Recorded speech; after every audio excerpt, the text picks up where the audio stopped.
बानी मजबूर हो। सुनो का सुनो जाए के न मन करे तुहारा से दूर हो। पैसे के कारण रानी बानी मजबूर हो।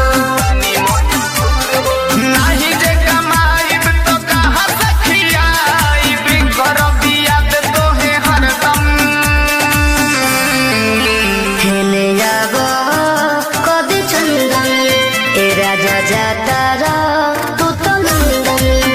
हेले जाबो कदी चंदन ए पिया जाता रा तू तो लंदन।